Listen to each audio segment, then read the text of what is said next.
legs were so swollen. My knee was the same size as my ankle. I was sitting on the bed one day, I got out of the shower, and I was just in so much pain. Like walking, it just felt like squish, squish, squish, and just the throbbing pain of it. I was searching the internet one day and I saw this picture, 3 pictures of legs, and the middle one looked like my legs. I'm like, oh my goodness, that looks like my legs. It just didn't make any sense to me that I had lost so much weight, and I was even eating better and exercising better than I had done when I lost the weight. And the doctor looked at me and he said, Amanda, I don't know much about this, but it looks as though you have something called lipedema. People look at me and they're like, just lose weight. And it's not that simple, and it's not my fault. Finding out that I had lipedema was more of a relief than a scary thing at all. I knew what I had, and now all I have to do is figure out how to live with it.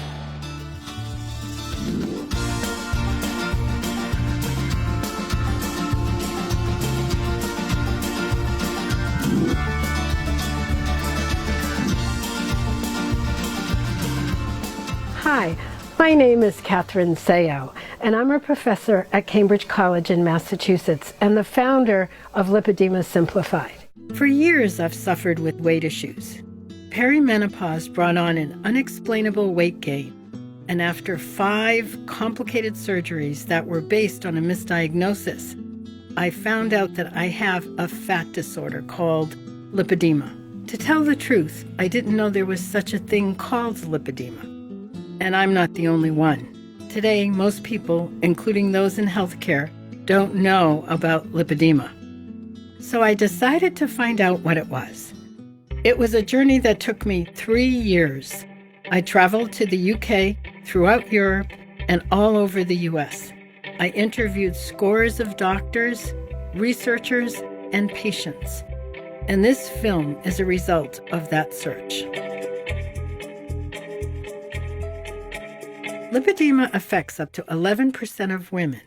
It was first identified in 1940 as a fat disorder by doctors Allen and Hines at the Mayo Clinic. Lipedema happens when fat is distributed in an irregular way beneath the skin, usually in the hips, buttocks, and legs. Symptoms include a disproportionately large lower body and column-like legs, which are often tender, painful, and bruise easily.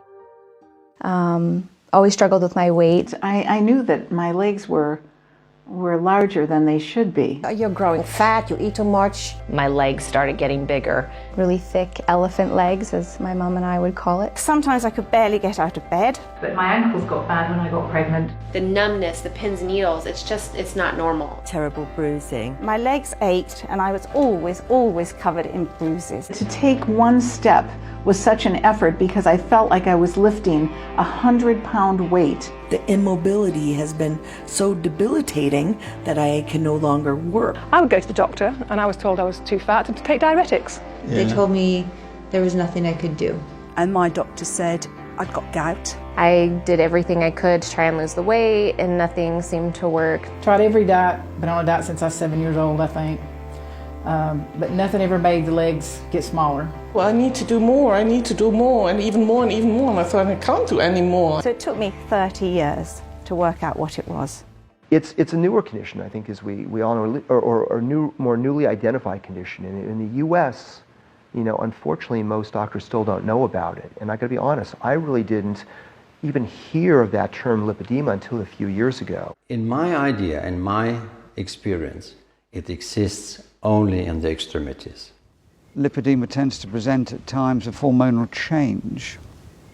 So although probably the majority develop it at puberty, it's not unusual to see women who develop it at time of pregnancy or even menopause. I'm pretty confident it's inherited. This is a mother and a daughter, and they both have lipedema. Her daughter has stage 1. It's actually very difficult to find lipedema fat tissue, but if you follow the rule that the first place you look is the cubital area and you palpate, you can easily feel the nodular fat here, nodular fat in the thighs, although it's a lot harder to feel, and almost no nodular fat on the medial knee. This is a comparison between 2 sisters. And we call lipedema stage 2 when there are indentations within the fat. You can see she's starting to form lobulations here over her knees. Mom has lipedema stage 3. You can see that she has lobulations in her fat. So there's folding of the fat on the top over the bottom and also folds in the fat here. She also has a cuff of fat at the ankle. She's got some fat on her feet, but her stemmer sign is negative. She does not have lymphedema. You have lipedema, you have lymphedema, and that means that your lymphatic system is not functioning optimally. Laura has lipedema tissue. It's very easy to feel nodules in her tissue. And then on her hips, she has lymphedema. And you can typically see it on their lower legs, and they get ankle edema, and you can even see it on their feet. There's 2 camps. One camp that thinks that the fat comes first, where the body is driving a certain fat population to grow. That fat population is purely there for storage. It's not going to reduce in size. So even though it's very active, its goal is to stay as big and plump as possible. The other camp is that there is a defect in the early lymphatic endings. So the lymphatic system just doesn't function maximally. If your lymphatics aren't functioning well, you accumulate a little bit of extra fluid in your interstitial fat.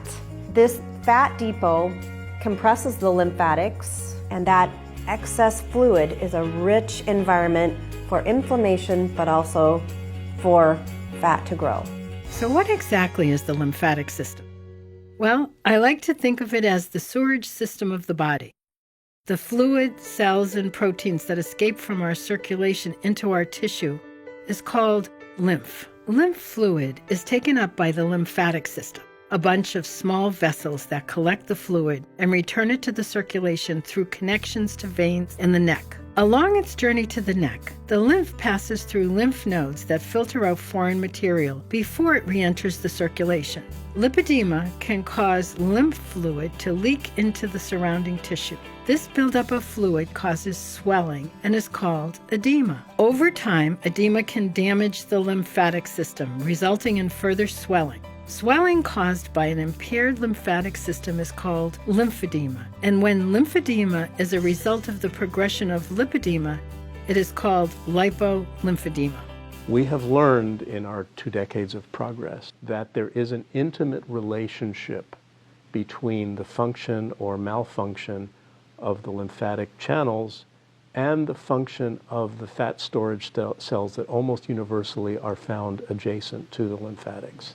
And when you think about it, a growing number and growing size of fat storage cells is another way to accumulate fluid. It's just that the fluid is in the cells instead of around the cells. In 1987, I got involved in a self-help group, and that made a difference. There was a commitment, there was a community, and there was a structure. And the structure was simple. I weighed and measured 3 meals a day. I didn't eat anything in between. And I let go of all kinds of carbohydrates. So there was no flour, there was no sugar, there was no desserts. There were a lot of no's, but there were a lot of yeses. And the yeses were clean, healthy food and wonderful exercise program and a healthy lifestyle. And that made such a difference. And I was able to lose and maintain over 100-pound weight loss for over 20 years. When perimenopause kicked in, it was like something started to change and the things that I had been doing stopped working. And it was confusing. I just couldn't figure out what I was doing or not doing. I didn't change what I'd been doing. It just, my body started to change. So I started a very long process of, different doctors, different tests, and I would say, I'm gaining weight. I don't know why I'm gaining weight. And they wouldn't believe me. I would say, I weigh and I measure my food, and I do that without exception. And I write it down, here's a log, and they wouldn't believe me. Throughout the ages, full-bodied, large and voluptuous women were often considered the idealization of beauty in art and culture. But things are very different today. If you look at today's media, thin is definitely in. But as we celebrate wafer-thin models as the new ideal of beauty, there are many people in today's society that struggle with the issue of weight. We tend to see a common public perception that obesity is caused by personal control and personal responsibility, or laziness, or lack of self-discipline. Those kinds of attributions for the causes of obesity are often at the foundation of bias because they lead to blame. Too often, when people struggle to lose weight, when they're unable to lose weight, or when they're gaining weight, the assumption by providers is that they're non-compliant with treatment recommendations, or they lack motivation to make lifestyle changes, or they're just not trying hard enough, instead of considering other contributing factors that may be at play, such as the progression of an undiagnosed disease. I think there's enough evidence really now that weight stigma is a problem. And it's not just a matter of not being respectful towards people. It's really that weight stigma has a harmful effect on people's health and well-being. I think that evidence is quite robust now. I think we need to think about targeting weight stigma. My mother was overweight, especially heavy in her lower body, and everybody just accepted that this was the way she was. And she felt bad about herself for not being able to lose the weight, particularly in her legs. But nobody thought to look up whether it had a name. No doctor ever said the word lipedema to her. Most of the time, if you hear hoofbeats and a neigh, you turn around and there's a horse. Occasionally, it's a zebra. Most of the time, when a fat woman walks into your consulting room, she has ordinary obesity, but sometimes it's lipedema. Even handling obesity in general is something in medical school residency that you never get training on. So then a specialized condition within that field we have even less knowledge about. And I think that that represents a real challenge for physicians, especially in the context of a busy practice. If you're have 10, 15 minutes to see a patient. I think that the 15-minute problem is one of the big problems. The problem with the 15-minute frame that people are working in is that the amount that they have to discard is a very high level. The essence of what the problem is for the patient may have been left discarded. Can we take a little bit longer with patients to have the opportunity to really understand, well, what's the driving force and factor for this patient, to try to eliminate some of those stereotype and snap judgments. There is a bias that people have, that physicians have, no matter how much they say, I'm just going down a checklist of symptoms. It's not true. You have a bias. And so they're going to look at you and they're going to say, oh, you're just overweight. I tried a 5-day fast, nothing, water, 5 days. Lost no weight, and then the minute I ate again, a salad, 5 pounds up again. So I told him that, and he looked at me and said, you know how I know that's not true? I said, how? And he said, because there are no fat people in refugee camps. That was what he said. So I knew then, he does not believe me. There's nothing this doctor can do to help me. What went on for you when they said whatever they said, the doctors? Nothing, I get quiet. Then I leave. I shut down, I guess. Embarrassment and shame. Embarrassment and shame. My biggest problem was that I listened to that advice. And I stopped eating, and I had so many issues with my metabolism, and I was malnourished. I was a fat person that was malnourished, And that's the lipedema conundrum, because that's where patients themselves buy into the social value system that, they must be eating too much and not exercising enough, and yet they may be, and it's just something that's beyond that. I think that that's where the risk for lipedema is that it's so often just assigned as general obesity and not thinking about, could it be something else? Most significantly, they don't teach it in medical school. It has essentially little or no place in the medical school curriculum. I know that I worked my butt off, and the scale's about to tell me just how well I did.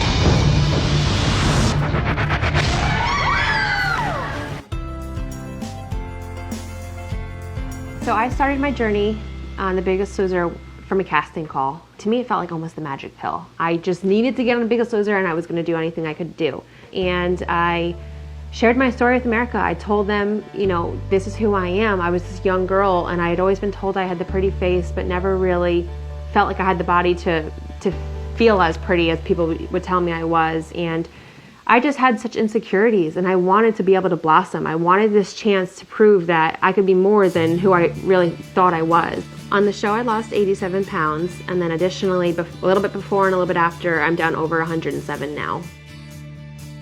It wasn't until I was on The Biggest Loser in 2009, the doctor looked at me and he said, Amanda, I don't know much about this, but it looks as though you have something called lipedema. I can't tell you too much more than that, other than that I'm worried you might not lose weight like other contestants on the show. And that to me was heartbreaking. That was almost the motivation I needed to really push myself that much harder. And it wasn't until about 6 months later when I could really start to research what lipedema was, and there wasn't much out there. So they said exercise. I literally took a leave of absence from work. I took a leave of absence from school. So I was exercising between 7 and 8 hours a day for months and months and months. I felt great, but it still wasn't doing anything to when it happened. You know, what motivated me is that it looked like I was going to end up immobile, and I was absolutely unwilling to end up in a wheelchair. That just was not an option for me. I read everything on the internet. The craziest thing I did is I read about cabbage. And so you take cabbage and you chop it up and you put it on your body and you wrap it with saran. Did it work? No, it didn't work. It didn't work. And then I tried castor oil packs, and then I tried fasting. So I did wheatgrass, which I still do. I love wheatgrass. It helps. Wheatgrassing. And then I did the cabbage fast, which was just cabbage juice. And then at some point I realized, you know, oh my God, it wasn't working. And I still didn't have an answer. And then I was in with Melissa, was my lymphedema therapist, and she gave me Dr. Foldy's book, and I was reading it, and I came across the chapter on lipedema, and I started to read it, and by the time Melissa came back in, I said to her, Melissa, I don't think this is just lymphedema, I think I have lipedema. And she looked at me and she went, oh my God, I think you're right. Many women tell stories of the difficulty they experience in getting diagnosed, mostly because lipedema is still a little known and under-recognized fat disorder. If a woman's presenting with a history of several decades of big legs disproportionate to their upper body and attempts to try to lose weight, and they've had no success, that there has to be an underlying reason. And then when you see that symmetric fullness of the hips and thighs and often the medial knee pads, fat lobules, it seems to then point more to the lipedema.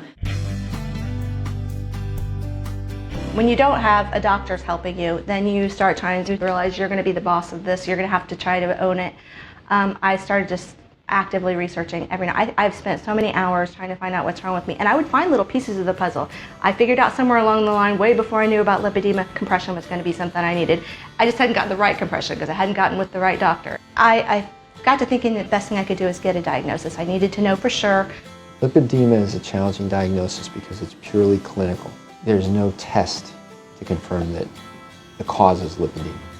But if we have lipedema and it is diagnosed early, it can be throughout the lifestyle staying at the stage 1. I didn't know what this was till a couple months ago that I saw a program on Hallmark Channel where they were interviewing a doctor who does plastic surgery on the legs, and they referenced a Facebook page. And when I went on it, I looked at the stuff and I was like, oh, I think that's what I have, you know? Mm-hmm. People often have back pain. Yeah, sleeping. Mm-hmm. Sleeping Yes, back pain. I've had that same, I've seen that I too. can't sleep on my back because Okay, there's a I removed this and afterwards they sleep perfect. Unbelievable. So it's just this ankle, this sharp ankle. You have some superficial varicose veins too. So when you walk, your problem is you have heavy legs, I guess. Heaviness. Any problem with walking with your knees or with your ankles? I do get like knee pain. You can hear it. You can hear it. What anteriorly here? That's a big pouch here. Yeah. But she also has a huge pouch here. So, any questions?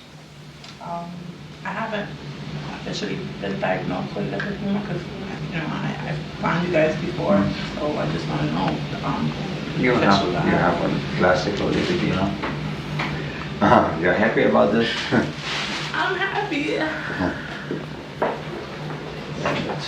It's just to know that there's what's going on. There's so much relief. Yeah, relief, just so you understand what's going on. Because I've dealt with this most of my life, and people look at me and they're like, just lose weight, and it's not that simple, and it's not my fault. We know this. So we all in this room, we know this. So it's not your fault, and there is a treatment for it. Growing up, I used to tell people that I had an hourglass figure. I just had extra hours in the glass, and But I feel validated. I feel so happy. I feel that I'm not the loser that I thought I was. I realize that now, that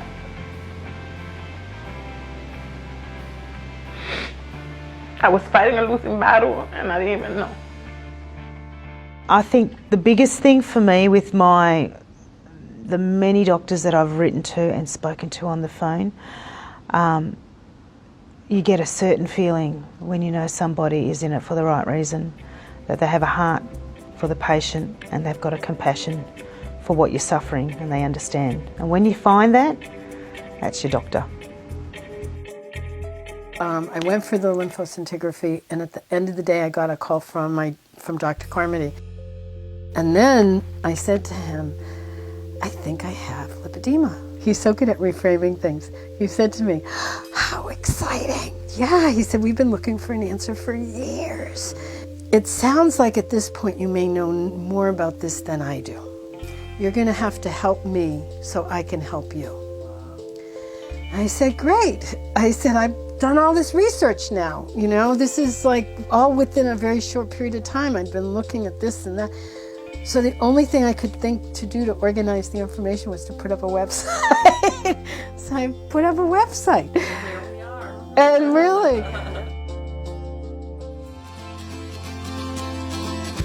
I started dieting chronically probably at about 13 years old, and that's when I really saw the lipedema. I didn't know what it was at the time progress. I just thought that I had, just the typical female shape. I was told that my shape was because of my ancestry. My mom is from Eritrea, used to be part of Ethiopia, so in Northeast Africa, they said, well, you just have the African body, that kind of thing. And so when I was about 16, I begged my parents to send me to Weight Watchers camp.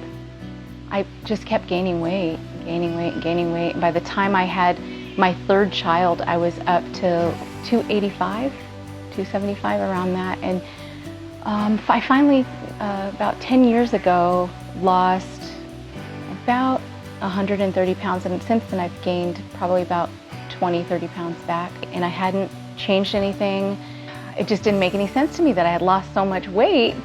And I was even eating better and exercising better than I had done when I lost the weight. And so I started gaining weight, and I went and saw my primary care physician, and he looked at me and he said, oh, you have lipedema. He told me that he had actually seen it before, and that there was no cure, and that it was going to get worse, and that it was pretty much a hopeless situation. So, yeah. Now that I understand I have this fat disease, what are the things that will work? And how can you prevent it from getting worse? When we talk about decongestive therapy, we're actually talking about manual lymph drainage. Therapists go through intensive certification, understanding the physiology and anatomy of the lymph system, and we actually do a manual massage, which is a pressure and a release. It's actually a very gentle massage, and it's a pressure and a release. It actually calms the nervous system, decongests the tissue, helps with toxic waste in the body, and actually feels really, really good. Some people respond to manual lymph drainage better than others. So some people have more fluid in the lipedema fat than others. And so the more fluid you have, the more you're going to respond to manual lymph drainage, compression, pool therapy, all the 9 yards. So that's how you get the fluid out. But I think it's more than just getting the fluid out, because it comes right back. And then you have to get it out and it comes right back. So it's more of improving the overall flow through the tissue. Manual lymphatic drainage is a difficult one because it's certainly effective in easing symptoms and reducing edema. The problem is, do you just keep going with it indefinitely? I mean, that's not financially sustainable in my view. I justify it only on the grounds of pain, because it actually can help pain. Manual lymphatic drainage is extremely effective, and with the combination of endomology, it's even more effective. You get better results at doing the two of them at the time. As opposed to like manual treatments, I would say that endomology goes way beyond, because your lymph is improved by 300% for the next 6 to 8 hours after the treatment. And your blood circulation is improved by 400%. I do use compression garments because I believe during exercise that is going to be more effective, not necessarily in reducing the size of the legs, but it's certainly going to improve lymph drainage, and I would like to think would prevent progression to lymphedema. So for 4 or 5 years, I guess now, for close to 5, we've been studying the fabric and what it does. And what it does is it creates kind of these indentations on your skin, and at a lighter compression level, which really makes them easier to wear. As you move, it helps to stretch and release the skin, which supports that lymphatic drainage through the superficial system, so through those capillaries. For lipedema, in early stages, there should be compression. When a person is really, really in advanced stages, maybe 2 or 3, initially it may be difficult to get into compression until you have decongested the tissue. They feel betrayed by their bodies. I'm doing all the right things. Why isn't this doing all the right things? And so now when we get into trusting the body and knowing the body has natural mechanisms, it has a natural wisdom, that you can communicate with your own body. You can actually find out what your body needs and what you can do to support it. In my experience, there's nothing that diet doesn't affect. So what, for good or for ill. So if you eat better, you will have positive results. If you eat worse, you'll eventually have negative results. It's cause and effect. It's science. There's no way out of that conundrum. What I often recommend is that people do like just a whole plant-based food diet, even if it's just for 7 days. When you supernourish your body with a diet of just plant-based foods for a few days, it gives your body a chance to clean out. Suddenly it's getting all this nutrition and nutrients in a whole plant-based form.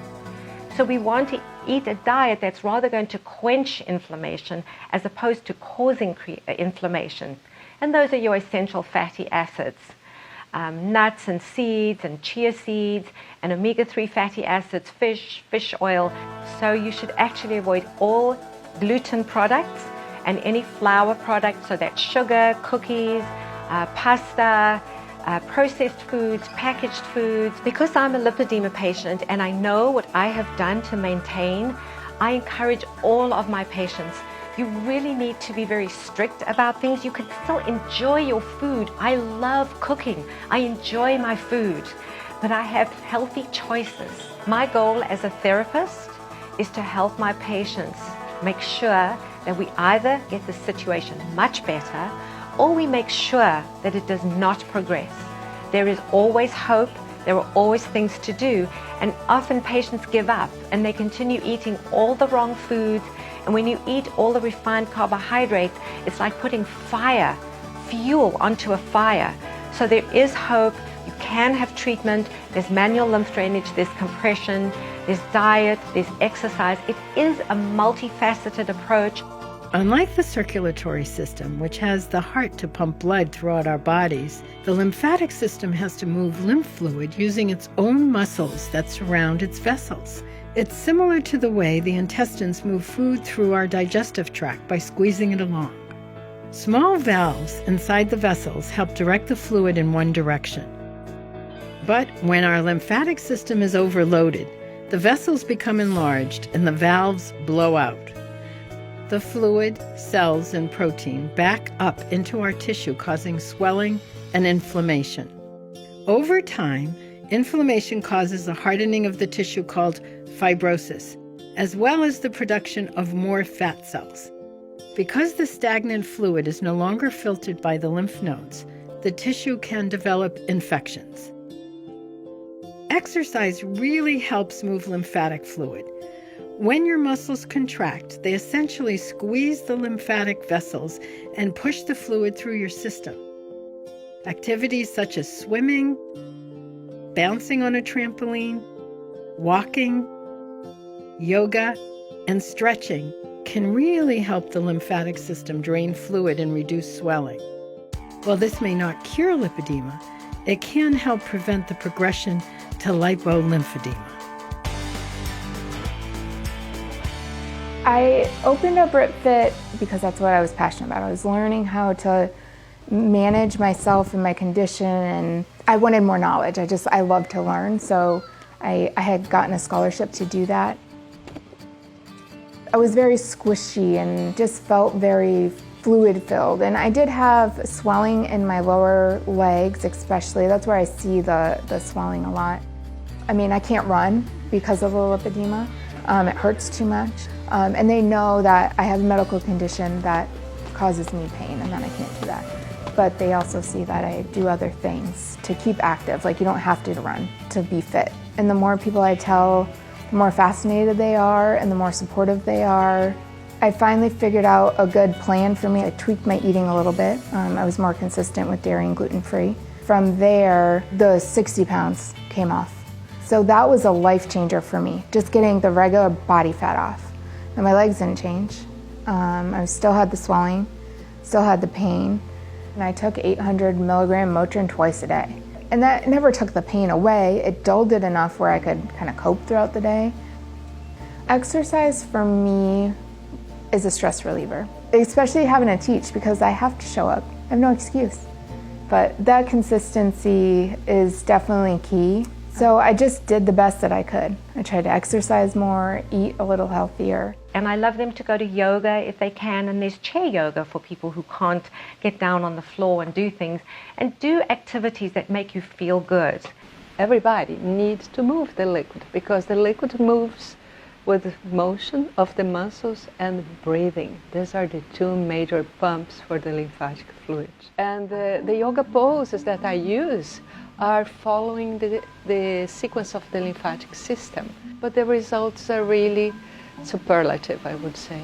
The only interventions we really have for pure lipedema is intensive exercise, aggressive weight loss, and even then that type of fatty tissue is more resistant to typical weight loss techniques. Although I will say this, people will say, oh, it doesn't change at all, but it does. If you measure it, it changes. It doesn't, the basic disproportion between the upper body and the lower body persists. But if you actually measure the circumference when people engage in intensive exercise and aggressive weight loss, it does get smaller. Many people, especially if they are overweight or obese, have arthritis. So they really, as time goes on, have difficulty with high impact exercise. But swimming is a great exercise for people. It sort of eliminates gravity to some degree. It takes the stress off the joints. The water has a massaging effect.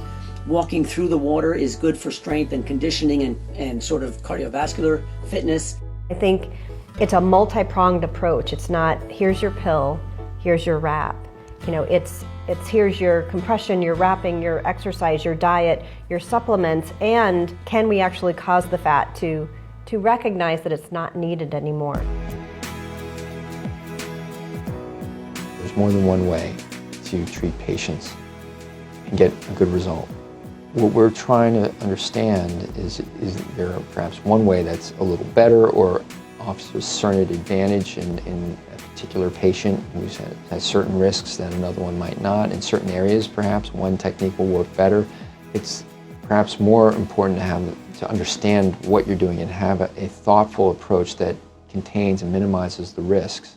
There are various techniques, surgical techniques, and one of the ones that really has an application to both lymphedema and lipedema is what they call suction-assisted lipectomy, or what we think of colloquially as liposuction. What we're doing with lipo is we are correcting disproportion. So whenever I look at a person's body, I'm looking from their ankle up to their neck and determining where they in or out of balance proportion, because you really want to take care of those disproportionate areas, whether it's 1 surgery, 2 surgeries, or 3 surgeries. Liposuction is the basic treatment for lipedema patients because we get them pain-free. Not beautiful, not this, all this, but they are pain-free and their quality of life is coming back to almost normal. I had moved out to Los Angeles and I was pursuing acting. And when I got out there, people kept saying, "You're too big, you're too big. You're so fantastic and talented, but you're too big." And I was going to the gym all the time. I was like, well, I can't get smaller. All of a sudden, somebody said, "You're so photogenic, like you should pursue modeling." And I was like, "I'm too big." And they said, "No, plus size modeling." I was like, what? It's wild because what actually made me be a plus size model is having lipedema. Because of lipedema, I have this insane figure, and there's a 20-inch difference between my waist and my hips because of lipedema. I wear a 12 top and an 18 bottom, and I just kept getting those phone calls like, "You need to be smaller, you need to be smaller." And over time, it got into phone calls saying, "You're huge, you're huge." And man, your whole, like, your self-confidence just drops. Because no matter what you do, it's like you're not good enough. All I heard was all the things that were wrong with me. Because my legs just started getting really, really lumpy. You can't be toned when you have lipedema. Maybe when in the early stages, but I'm already stage 2. I'm 29 years old. Most of the people who find out they have lipedema are 50, 60. So for them to be doing the surgery on me with where my body is, because my skin may be able to retract or at least tighten up pretty well after, but I don't know, like I don't expect to be skinny after this. I don't expect to have the perfect body or to be toned. I do expect to have my legs not feel as heavy. The whole procedure is not for cosmetic reasons. We aim for to make your shin bone visible again. So you will find the shin bone.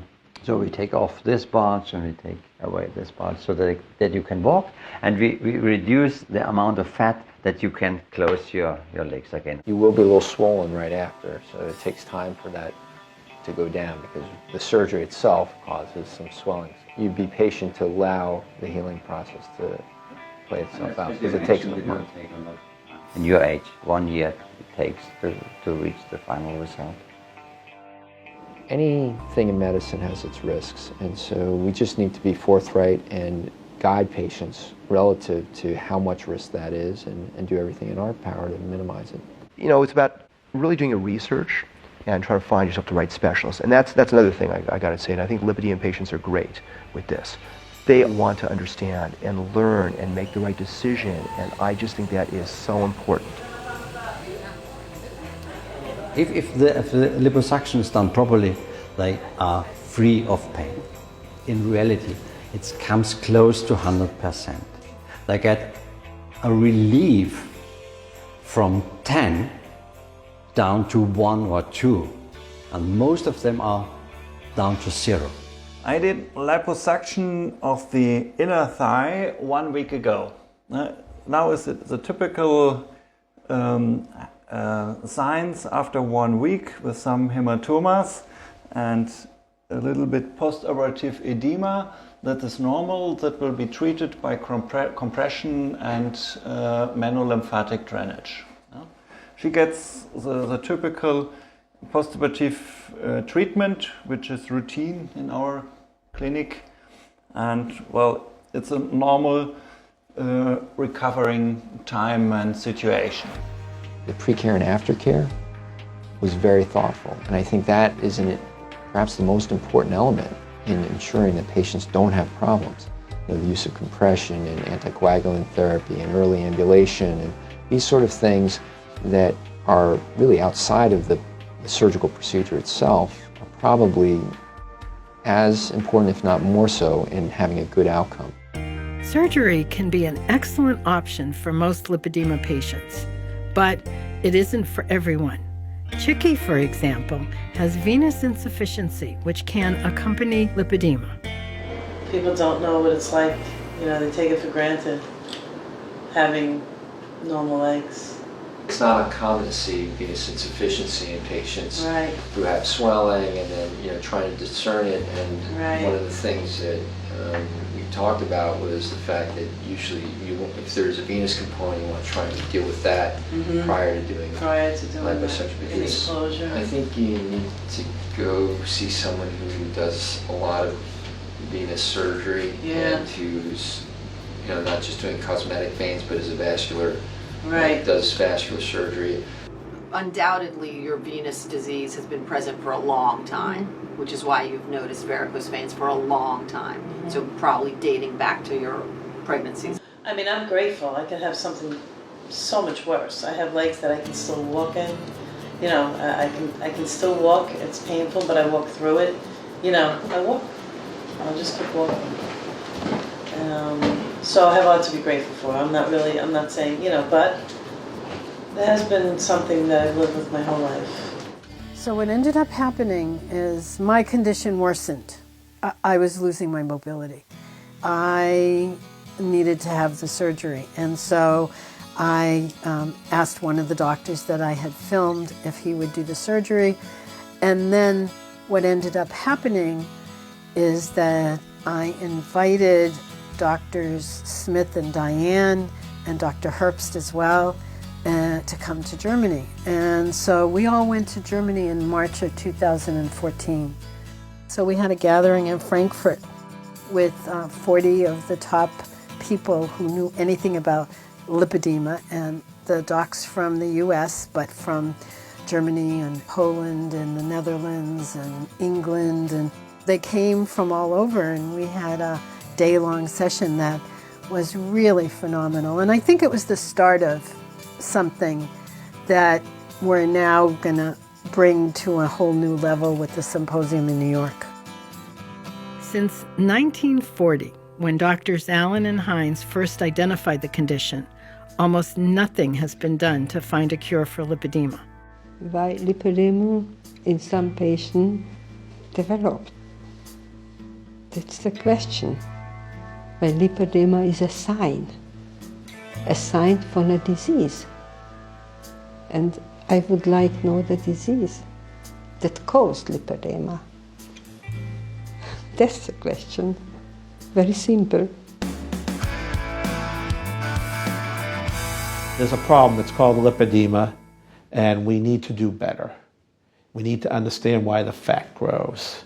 Are these fat cells identical to the usual fat in the body? They seem to be resistant to certain processes. We mentioned diet and exercise don't affect them. Why? Once someone develops a condition like this, it's like you, how do they know where to go? If their doctor doesn't even know? What I want to emphasize is we need research.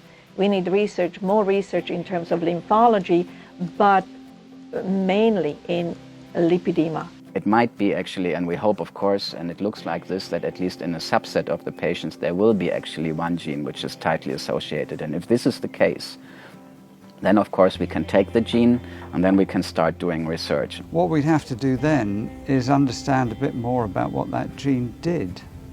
Because the thing about lipedema, we still don't know if it's primarily a fat disorder or primarily a lymph problem. Not until we get a better handle on how, first of all, lipid derangement, and secondly, lymphatic function, then I think we'll probably be in better position to tackle this very, very difficult problem. I mean, it's not completely clear that the fat around lymphatics is driven by lymph leakage, but I think it's a very reasonable hypothesis to continue to try to test. And it fits with the concept, which there is a little experimental support for, that when lymphatics are less functional than normal, there's even more leakage, and that could contribute to greater growth. One of the things that we will attempt to answer over time in my laboratory is there a purpose to the fat around lymph nodes? We must study, for example, the hormonal receptors of membrane of cells. above all respect to the feminine hormones, estrogens above all. I've seen that in lipedema, for instance, there's bruising. That would suggest that the blood vessels are actually fragilized, and that could be an indicator of the endothelial dysfunction. And I've also seen that there's vasodilation generally in these beds, so there's something going on probably with vascular function. What we really need to bring together for this field is inflammation, lipid metabolism, and vascular biology, those three fields somehow together. But I think that could be a really interesting mix. But in case of lipedema, it seems to be a very slowly progressing disease. So it might be that there's more chance to intervene and just to stop it if we would know what it is. It's about the whole kind of team approach from specialists and experts, you know. So it's really built a community which fosters collaboration, fosters the interchange of ideas, that ultimately will accelerate the process. And that already has. I mean, look how much has happened in the last year. Having this sort of casual interaction that's turned into a relationship amongst the lipedema community is going to be very helpful, because I think it is important to get us all from the different perspectives focused on the problem and sort of getting insights from each other, because each, you know, we're each coming at it from a slightly different viewpoint. I think every academic center, at least, should be devoting its energies to this particular area, should teach it in the medical schools with the lectures, and inspire students to want to do it. And that's how it will advance. And I think that's what's happening. It's certainly beginning to happen everywhere. We are seeing more advances in the last 10 years than we saw in the previous three or four decades. So we have so many factors which can influence this condition. So it will take time to solve or disclose all these secrets about lipedema. There are a lot of things that people don't die from. It doesn't mean that they aren't very dramatic in impacting someone's life. And you need to be verbal and really very strong that things have to change. We need people to stand up for themselves and recognize all of the influences and challenges. And until there's really a uniting voice saying, no, this isn't acceptable to be treated this way, it's hard really to move the needle globally. I think that, again, this is a complicated process where women need to not only challenge their own self-doubt and self-blame, but they need to be able to start to challenge it with other people. And that means enlisting support partners, enlisting friends, having support groups where you feel safe to talk about these issues. I mean, the bottom line is that we need to demand respect for women regardless of their body size. And that is a right. We need to help create that critical mass of people who stand up and say, basically, I'm mad as hell, I'm not going to take it anymore, this is important, make it your priority. I want my lipedema sisters that are stage 1 to never get to this point. Because at one point in my life I had to have been stage 1. And I don't want that to happen to anybody. I'm going to get choked up because I don't want that to happen to anybody else. I stood there for years and watched this change and watched these things happen to my body, knowing it wasn't right, and nobody knew what to do. And I didn't know what to do. And if I had known then what I know now, I can tell you I'd be tooting everybody's horn saying, you need to talk to me now, I need you to listen, because this shouldn't happen to anybody. One of the things that was amazing about this whole process is the people. Oh my God, it's like all over the world. Women who have lipedema all over the world reaching out. And this sense of really us helping one another. I would not be where I am were it not for, I can think of a dozen women who were critical in my whole process of learning and understanding from different parts of the world. And the physicians and the surgeons, unbelievably kind and generous and willing to take hours with this patient from the US, and they were so open to it and supportive. This would not be were it not for so many of these professionals and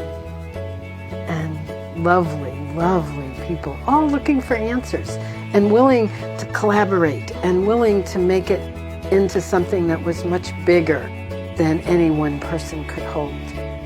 There's so many things to say to the younger women, the little girls are like 13, 15, 18-year-olds who are struggling with weight issues, and many of them who don't know that they have this. But for the most part, for them, I just want them to know you're going to be okay.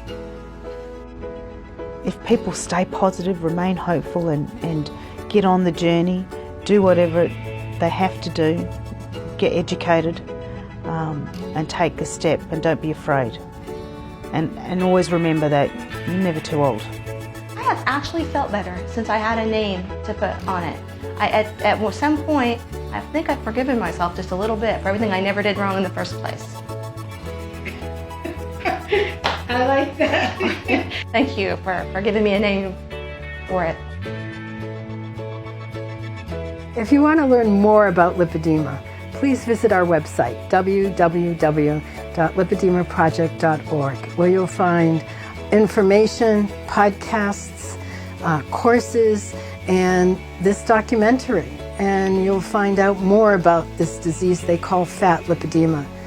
And if you're wondering, please know it's not your fault.